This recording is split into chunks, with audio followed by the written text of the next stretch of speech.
ये मेरा दीवानापन है। आपको समझ नहीं आ रहा? अब मुफ्त की रोटियां यहाँ पे मजीद नहीं तोड़ी जाएंगी। ये किसी के बाप का माल नहीं है। ये मेरा दीवानापन है। ये मेरा दीवानापन है।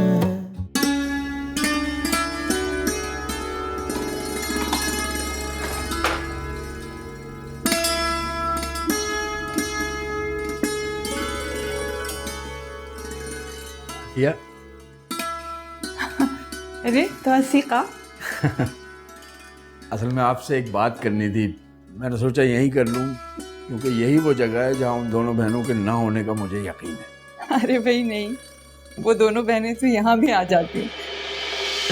आज जब कोई बात करनी हो या कोई ताना वाना रह जाए देने के लिए तो फिर वो अति आपको बिल्कुल अंदाजा नहीं है कि मैं रक्षिंदा के साथ कैसे गुजारा कर रहा हूं। ये औरत अपनी बदजुबानी में क्या कुछ कह जाती है, इसे अंदाजा ही नहीं होता। मैं हूं, ये औरत तो मेरी मरी माँ को गालियां देने से नहीं चूकती। उस औरत को जिसने इसे सारी जिंदगी में एक बार भी गुस्से से नहीं देखा। मुझे इसका अंदाजा है तौसीक। मैं तो दाद देती हूँ आपके सब्र और बर्दाश्त की, वरना कोई भी मर्द अपनी माँ के बारे में इस कदर बदतमीजी हरगिज बर्दाश्त नहीं कर सकता। ये बात तो आपकी ठीक है, लेकिन मुझसे ज्यादा सब्र आपका है। मैं तो रक्षिंदा को थोड़ी देर के लिए बर्दाश्त करता हूँ। आप तो सारा दिन इन दोनों बहनों की बदजुबानी सुनती और घटियापन सहती। आपका सोचता हूँ तो मुझे अंदाजा होता है कि मैं तो कुछ भी नहीं। अब यह मुझे हैरत होती है कि आपने इतने साल इस घर में गुजारा कैसे कर दिया। गुजारा करना ही पड़ा, और कोई रास्ता ही नहीं था। रास्ता था नहीं, या आपने तलाश करने की कोशिश नहीं की? क्योंकि मैं नहीं समझता कि कोई भी शख्स इतनी अजियतनाक जिंदगी गुजार सकता है। बस गुजर गई जिंदगी। खैर, अब गुजरे वक्त का गम क्या करना। वैसे अच्छा वक्त उस वक्त तक नहीं आएगा जब तक ये दोनों बहनें आपके घर में मौजूद हैं। मुझे जख्म देने वाले से ज्यादा ताकतवर मरहम रखने वाला है।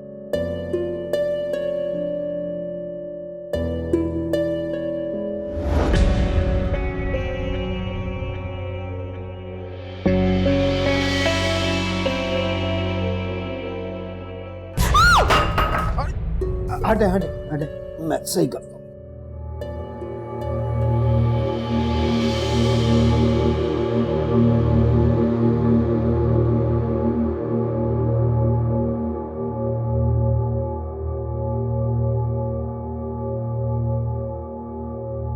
वैसे मुझे बहुत उम्मीद है कि अब आप यहाँ आ गए हैं तो आप किसी ना किसी तरह रक्षिंदा को मना के वापस ले जाएंगे। वैसे भी वो यहाँ कितना अरसा नाराज रह सकती है आपसे।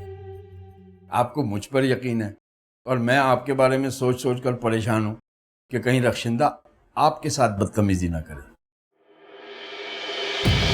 आप जैसे खुशमिजाज आदमी का साथ तो खुशकिस्मती की बात है, और रक्षिंदा कितनी खुशकिस्मत औरत है जिसे आपका साथ नसीब हुआ। लेकिन मैं समझती हूँ कि मैं उससे भी ज्यादा खुशकिस्मत हूँ। अच्छा, वो कैसे? क्योंकि मुझे नफीस जैसा हम सफर मिला।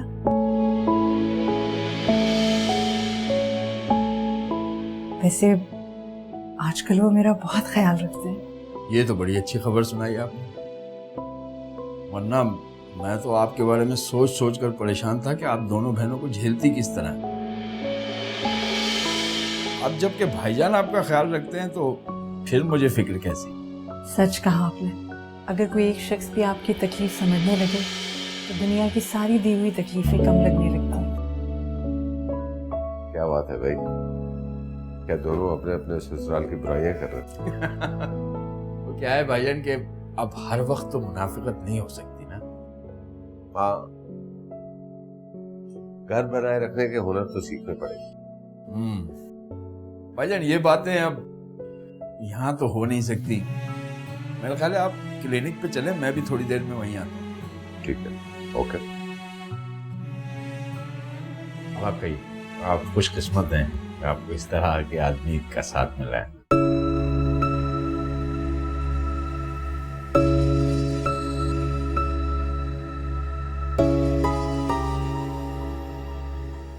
तो ये गठजोड़ चल रही है हमारे खिलाफ। ये दोनों मिलकर हमारी बुराइयां करते रहते हैं, हमारे खिलाफ जहर उगलते रहते हैं। अरे हमारे भाई के टुकड़े पे पलने वाले हमारी बुराइयां कर रहे हैं। भाई को तो तुम छोड़ो, हो तो क्या हमारे हाथ से। गजब खुदा का, कैसा बेगैरत निकला। हाँ, ऐसा लगता है 25 साल का नौजवान है और बीवी को पल्लू से बांध के लिए फिरता है। रक्षंदा, हमारा नसीब फूट गया। सोचा था गरीब सादा सूरत अतिया को ब्याह कर लेकर आएंगे, दबके रहेगी हमसे, हमारी मर्जी चलेगी इस घर में। तुम्हें तौसीक से इसलिए ब्याह के सारी जिंदगी चू नहीं करेगा। लेकिन अब देखो कैसे दोनों के पर पुर्जे निकल आए।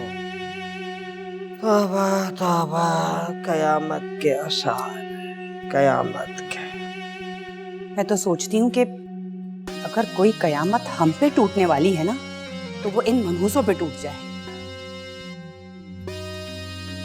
वैसे आपा जान, एक बड़ा ही कोई कमीना सा ख्याल आया मेरे दिल में।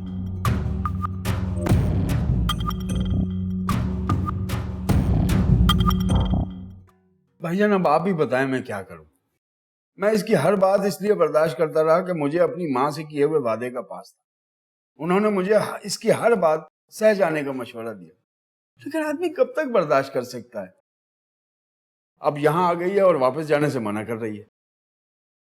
देखो तौसीक, हम दोनों ये चाहते हैं ना कि वो अपने बात करने का तौर तरीका बदले, शोर शराबा किए बगैर घर से चली जाए। देखो वो भेड़ बकरी नहीं है कि जबरदस्ती घसीट कर तुम्हारे साथ कर दिया जाए। जीती जागती औरत है, मेरी बहन है, तुम्हारे 2 बच्चों की माँ है। ना तो एक ही हल है कि तुम यहीं रह जाओ और उसका गुस्सा ठंडा होने का इंतजार करो। भाईजान इससे क्या होगा, इस तरह तो उसे और शय मिलेगी।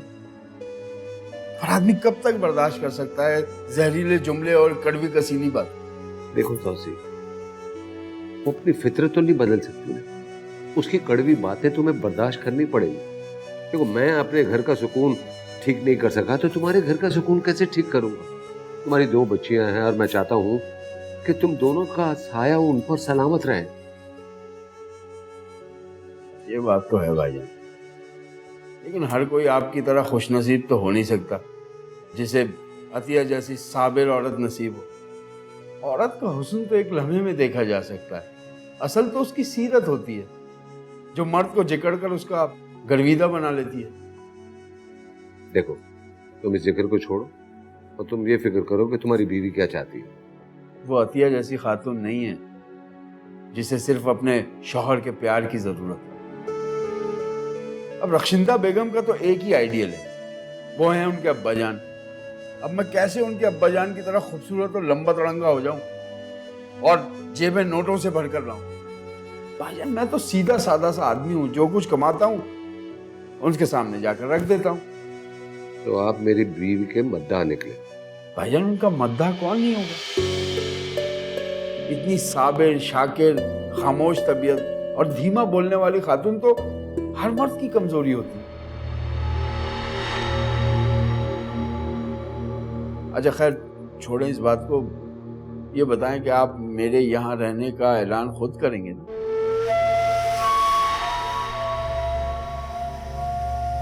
भाईजान मैं आपसे मुखातिब हूँ। हाँ कर दूंगा।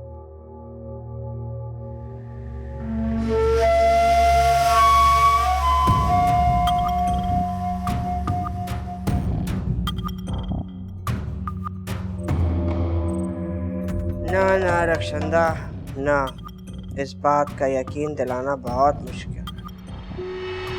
और जहाँ तक नफीस का सवाल है, उसके मसले का अलग हल है मेरे पास, और वो है निखत। वो आपा जान, इतनी खुदगर्जी अच्छी नहीं होती है। जो हल मैंने निकाला है ना, उस एक तीर से 2 शिकार आराम से हो जाएंगे। अरे ये घर और भाई हमारे हो जाएंगे। अरे हम दोनों बहनें राज करेंगी इस घर पे, क्योंकि अब उस दर पे मुझसे नहीं रहा जाता। तुम जो कह रही हो ना, उसमें बहुत वक्त लग सकता है। वो नहीं लगेगा वक्त, आप सिर्फ देखती जाएं मैं कैसा जाल बिछाती हूँ। और आपको घिन नहीं आती है ये भाई और उनकी बेगम के चोचले देखते हुए? तौबा, ये सारे ड्रामे मुझसे एक वक्त बर्दाश्त नहीं होते।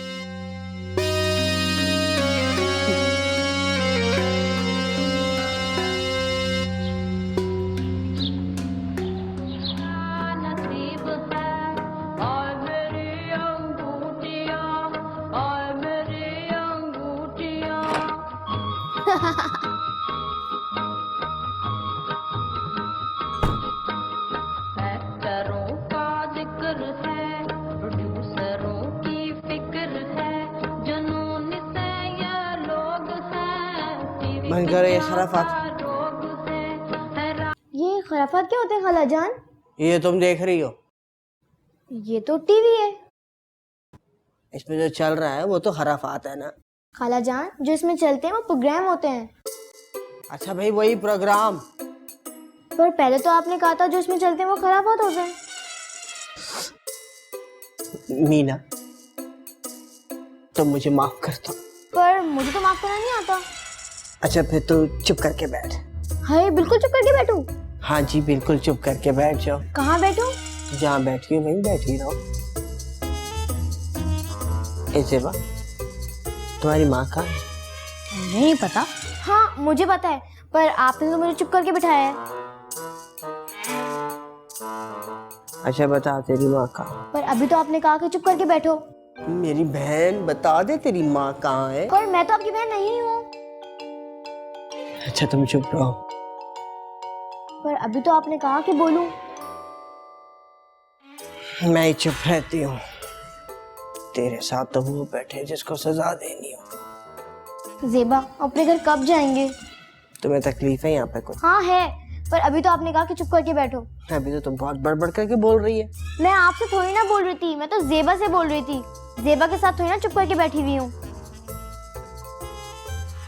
ज़ेबा, अपने घर कब जाएंगे? मीना, कितनी बार कहा है कि कुछ दिनों बाद जाएंगे। कितने दिनों बाद? देखिए खाला जान, ये बार बार मुझसे यही सवाल पूछती है। तुम दोनों चुप कर जाओ। घर नहीं हो गया, ये तो मछली मंडी बन गया भाई। लेकिन ये तो घर है खाला जान। घर था, अब मछली मंडी है। लेकिन यहाँ तो कोई मछली नहीं बिक रही। हाय रक्षंदा, ये क्या अजाब लेकर आई है तू भाई? खाला जान, अम्मी ने क्या किया? बहुत बड़ा गुनाह किया। गुनाह? कौन सा गुनाह? तेरे बाप को कबूल करके। पर अम्मी ने तो अब्बू से शादी की है, ये गुनाह है? यही गुनाह है, बहुत बड़ा गुनाह है। तो फिर तो अम्मी को सजा मिलेगी, कि जो गुनाह करता है उन्हें तो सजा मिलती है। सजा तो उसको मिल चुकी, अब तो हमें मिल रही है। क्यों खाला जान, आपने भी कोई गुनाह किया है? जेबा, इसको कहीं और ले जा बेटा, वरना ये मेरी जान ले लेगी। खाला जान, जान कैसे लेते हैं? मेरी माँ, मुझे बख्श दे, मैं बहुत परेशान हूँ, मुझे और परेशान न कर। ये सब मुझे माँ क्यों बोलते हैं? अम्मी भी बोल रही है और आज आप भी बोल रही हैं।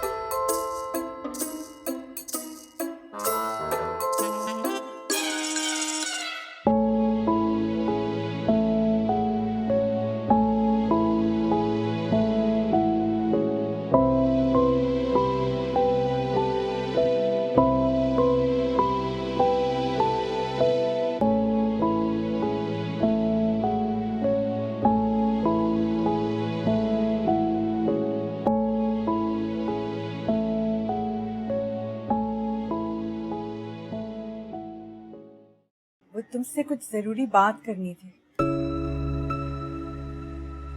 उस दिन जो कुछ भी हुआ उसके लिए मैं तुमसे माफी मांगती हूँ।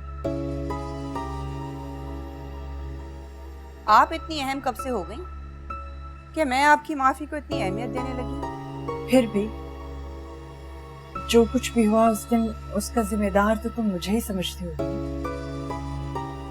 हमारी अम्मा कहा करती थी कि जब कयामत के दिन करीब होंगे ना तो घर घर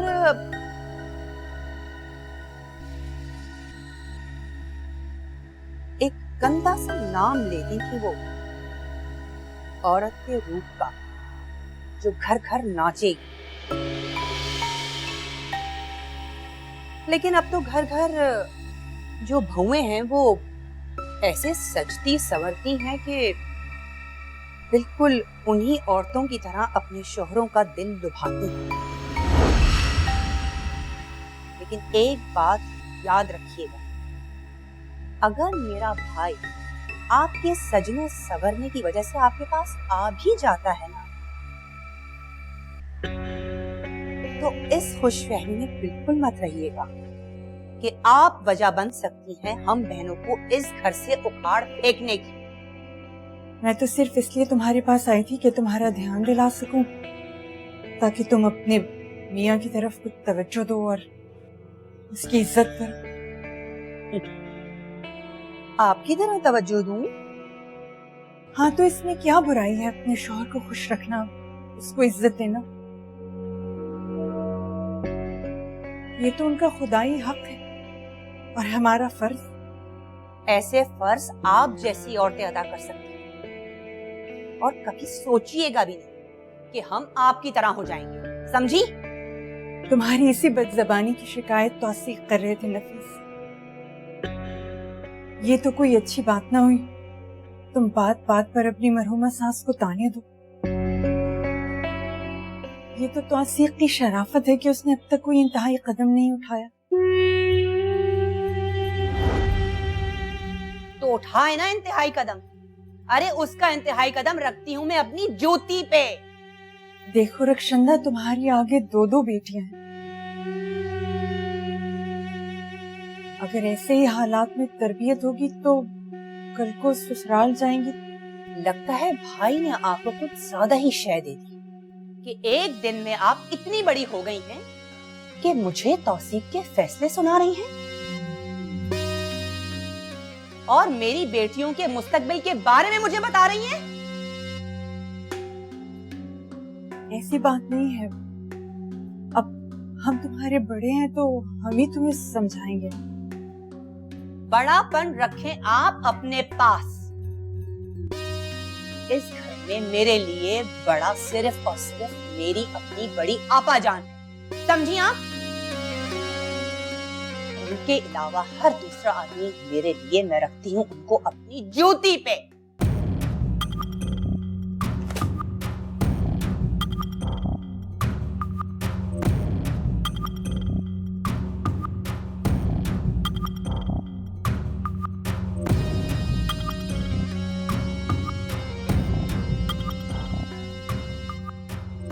बड़ी आई मुझे समझाने।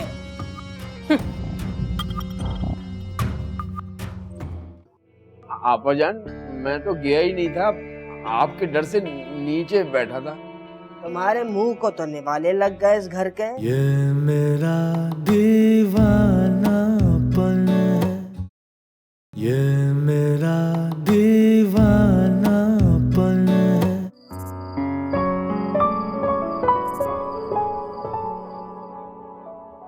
आ जाओ तौसीक।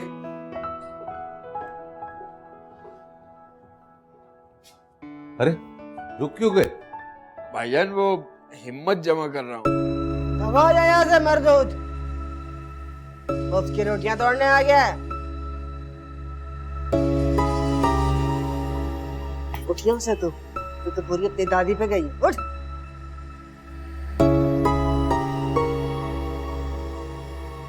अरे आप यहाँ क्या कर रहे हैं? आपको देख के अब हिम्मत हुई है। जब आप इन लोगों के दरमियान जिंदा रह सकती हैं तो मैं तो बच ही जाऊंगा। तौसीक, तुम यहाँ आके बैठो।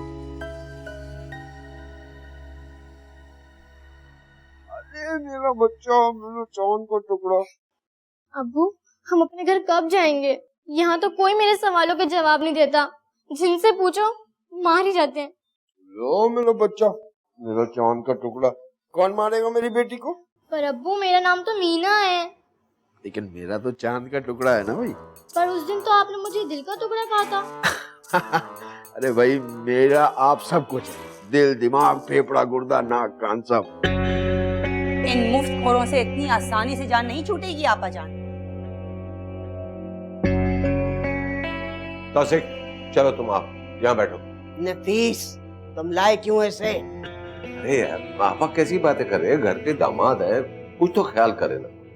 आपा जान, मैं तो गया ही नहीं था, आपके डर से नीचे बैठा था। तो जरूरत क्या थी?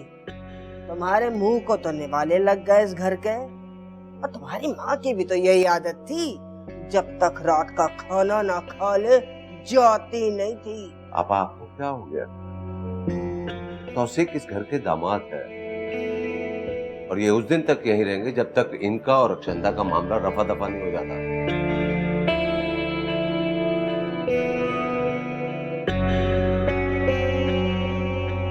इसके साथ जाती है मेरी जूती। तमीज करो रक्षंदा, तुम्हारे शौहर है। तमीज उन लोगों के साथ की जाती है जो इज्जतदार होते हैं, इसकी तरह भीख मंगे नहीं। मैंने कहा ना, ऐसे अल्फाज से अपने शौहर को मत पुकारो। मेरा गुजारा नहीं है इसके साथ। तो किस आदमी के साथ तुम्हारा गुजारा हो सकता है? किसी के साथ भी नहीं। मुझे शादी ही नहीं करनी थी। रक्षंदा, ऐसी भी क्या बात होगी? तौसीक तुम्हें इतना चाहते हैं, इतना प्यार करते हैं। हाँ तो ना करे ना, मुझे इन सारी चीजों से कोई दिलचस्पी भी नहीं है। मैं अपनी मर्जी से जीना चाहती हूँ, अपनी मर्जी से सोना चाहती हूँ, उठना चाहती हूँ। ऊपर से इन दो मनहूसों को भी पैदा करना पड़ गया। क्यों रक्षंदा, तुम्हारी बेटियां हैं, तुम्हारा घर है, शौहर है, तुम कैसी बातें कर रही हो? मुझे इमोशनल ब्लैकमेल करने की कोई जरूरत नहीं है। इन बातों की आड़ में मैं इस तरह की गुलामी की जिंदगी नहीं गुजार सकती। समझ गए आप लोग? चलो मेरे साथ। अतिया, अतिया, तुमने तौसीक का बहुत ख्याल रखा है। ये हमारे मेहमान हैं और ये रक्षंदा के कमरे में रहेंगे। ये मेहमान नहीं है, ये तो हमारे दामाद हैं। मेरा फर्ज बनता है कि मैं इनका ख्याल रखूं।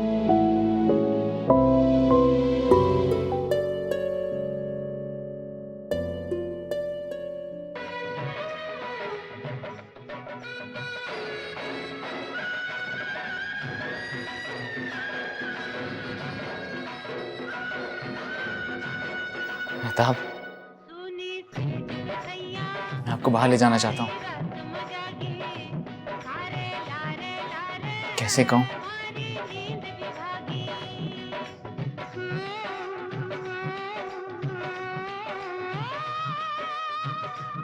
हिम्मत करता हूँ, कोशिश तो करनी पड़ेगी। ट्राई करूँ?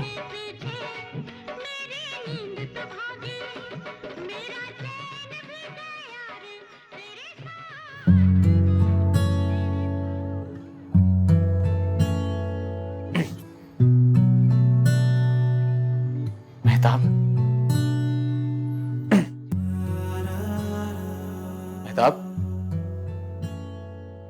मैं चाहता हूं कि मैं और आप कहीं बाहर चलें। बस मैं, तुम और तन्हाई।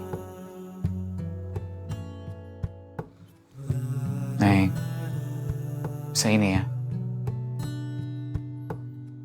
थोड़ा प्यार से पूछता हूं ना। मेहताब, मैं चाहता हूं कि मैं आपको लेके कहीं बाहर जाऊं। बस मैं और आप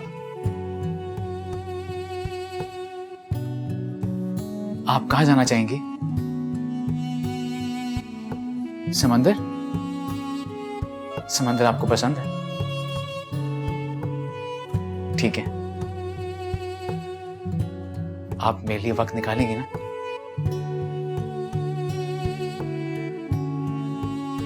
ये सही है, बेहतर था। कह दूं?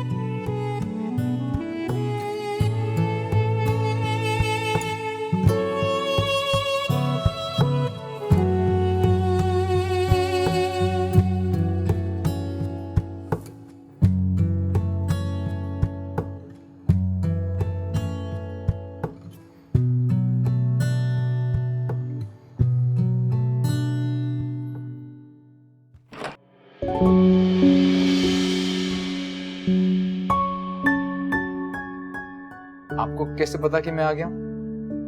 अभी अभी ना मुझे जल्जले के झटके महसूस हुए। जरा कैसा जरा? जब तुम आते हो ना तो हर चीज हिल जाती है। को मेरे आने का पता चल जाता है? जाहिर है, ऊपर तुम्हारे कमरे से लेके लॉन्च तक, लॉन्च से लेकर सीढ़ियों तक, सब के सब यही बता रहे होते कि तुम मेरे कमरे की तरफ आ रहे हो। कई साल हो गए तुम्हें दौड़ दौड़ के मेरे कमरे की तरफ आते हुए। अब तो तुम्हारे कदमों की आहट ही तुम्हारी पहचान है। सही कह रही हैं आप। कई सालों से आप मेरी जिंदगी में। पागल, जिंदगी में वो आता है जिससे शादी होती है। घर में आके रहने वालों से ऐसे थोड़ी कहते हैं। अच्छा सुने आप, क्या मुझे इस हफ्ते आपका कुछ वक्त मिल सकता है? नहीं। देखिए प्लीज, बस थोड़ी देर के लिए, बस मैं और आप। देखिए पागल, मजाक कर रही हूं। क्या काम है?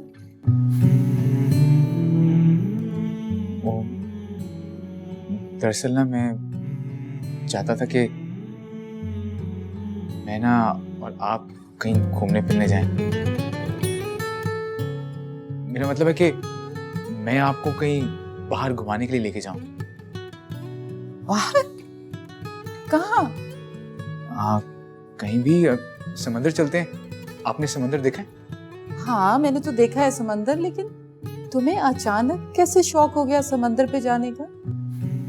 और मैं ये सोच रहा था कि आप सारा दिन काम में मसरूफ होती हैं, तो आपका भी दिल करता होगा बाहर जाने को, इसलिए मैं ले जाता हूँ आपको।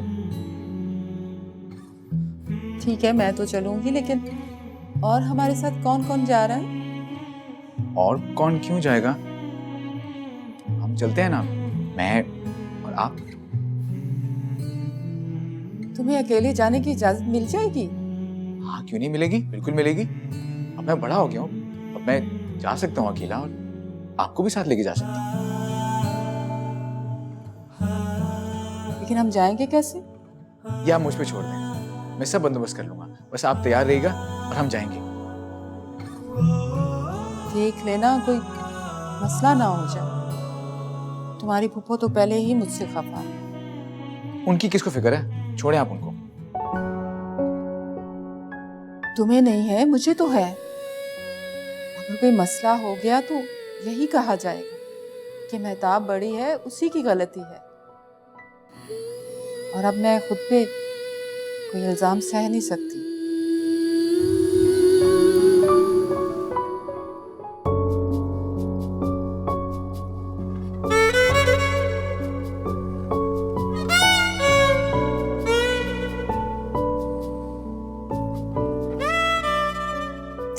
अच्छा ठीक है, चली जाऊंगी तुम्हारी खातिर।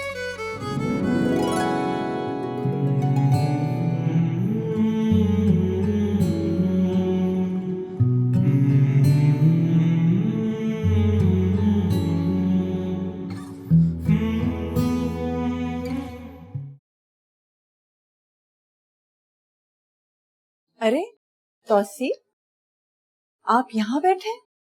अपने कमरे में जाइए ना।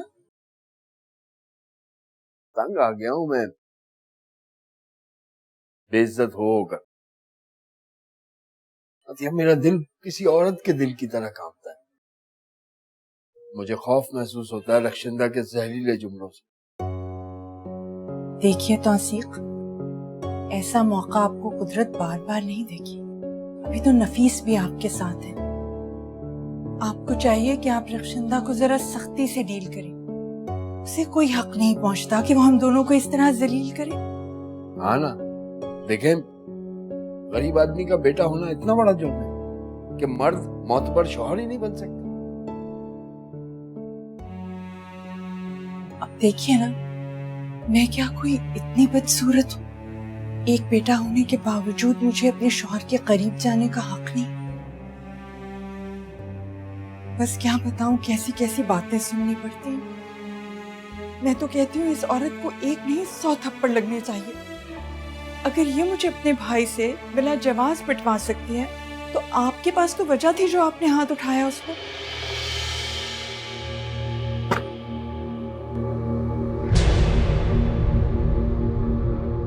अतिया, तुम यहाँ क्या कर रही हो? तुम तो दूध लेने आई थी। जी, आप चले, मैं अभी लेकर आती हूँ। तौसीफ, तुम्हारा यहाँ क्या काम? तुम अपने कमरे में जाओ, अपने बच्चों के साथ रहो। भाईजान, वो रखशिंदा और ताबिंदा आपा की बातें ही खत्म नहीं हो रही थी तो मैं यहाँ के बैठ गया। और मैं देखता हूँ।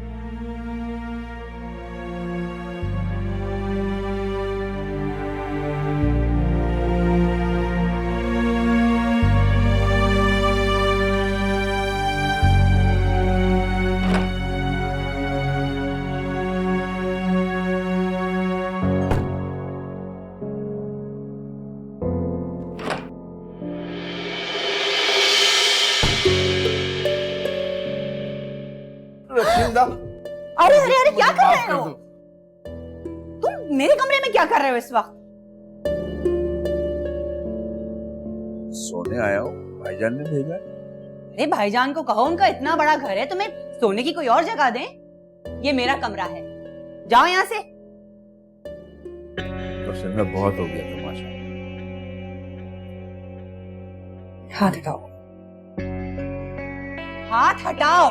नहीं, मैं तुम्हें मनाने आया हूँ, मना कर लेकर जाऊँ। देखो तौसीफ, तुम अच्छी तरह से जानते हो ना कि मुझे इस तरह की बेतकल्लुफियां बिल्कुल पसंद नहीं है। बेतकल्लुफियों की क्या बात है? मैं तुम्हारा शौहर हूँ। अरे शौहर हो तो क्या करूं? मैं भी तो तुम्हारी बीवी हूँ। उसके नाते तुम्हें मैंने तुम्हारा हक नहीं दिया क्या? और ये दो बेटियां जो तुम्हारी लेटी हुई हैं, ये है उस चीज का नतीजा। लेकिन मजीद बेतकल्लुफियां मैं बर्दाश्त नहीं करूंगी। इससे तो बेहतर है कि हम अलग हो जाएं। रखशिंदा, तुम किसी और को पसंद करती थी? उफ, खुदा का वास्ता तौसीक, मुझे शुरू से छिजोरापन नहीं पसंद था। ये जो इश्क माशूकी के चक्कर होते हैं ना, इसको मैंने हमेशा रखा है अपनी जूती पे। तुम्हारे साथ जितना गुजारा करना था कर लिया, अभी बस। अच्छा चलो, बेतकल्लुफियां ना सही, लेकिन अपना घर गृहस्थी तो बचाए रखो ना। मेरे साथ चलो, फिर मैं हमेशा की तरह अपने ही कमरे में जिंदगी गुजारूं। नहीं जाना मुझे तुम्हारे घर।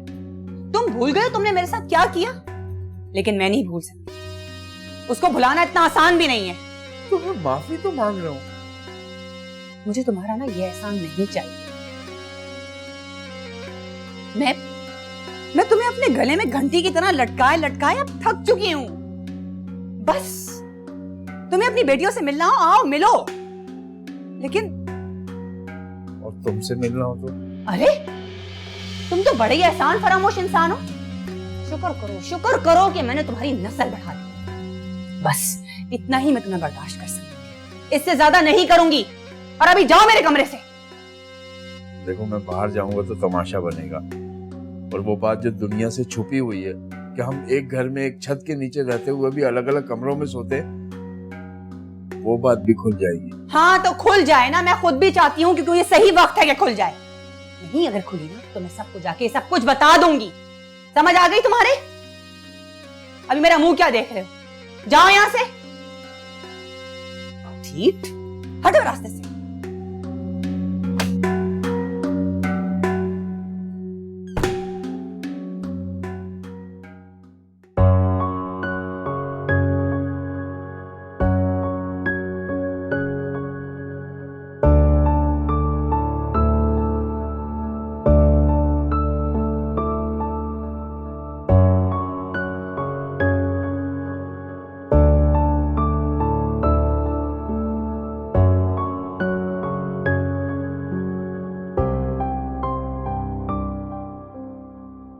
आप ही कुछ समझाइए ना रक्षंदा को। मुझे तो हैरत है कि वो कैसे इस तरह बदतमीजी से तौसीक के साथ पेश आ सकती। उनके चेहरे पर तो हमेशा मुस्कुराहट ही होती है, बल्कि वो तो शिकवा भी ऐसे करते हैं जैसे लतीफा सुना रहे हैं। अब देखें वो यहाँ आए हैं तो यहाँ पर भी रक्षंदा उनसे सही तरीके से बात नहीं कर रही, उल्टा बदतमीजी ही किए जा रही है। मेरी तो समझ में नहीं आता अपने शौहर से कैसे कोई ऐसे मुखातिब हो सकता है।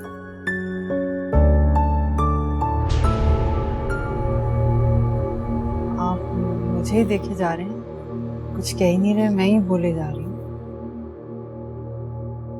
ये जो मैं अभी बाहर आया था तो तौसीक से क्या सरगोशी में बातें हो रही थी? ये मेरा दीवानापन है, ये मेरा दीवानापन है। अच्छा तो बताओ जरा है क्या? फंक्शन ऑफ आर्ट, हमें जिंदा रखना। मेहताब तुमसे बहुत बड़ी है, या उसे आपा कहा करो या आंटी। नहीं, जब मैं उन्हें आप और आंटी समझता ही नहीं तो बोलूं क्यों? क्या मतलब? सारे मतलब वक्त आने पे पता चल जाएंगे। अरे उसकी दिलचस्पी का सारा सामान यहाँ मौजूद है, कैसे जाएगा वो यहाँ से? आप कहना क्या चाह रही हैं? जो तुम सुन रहे हो।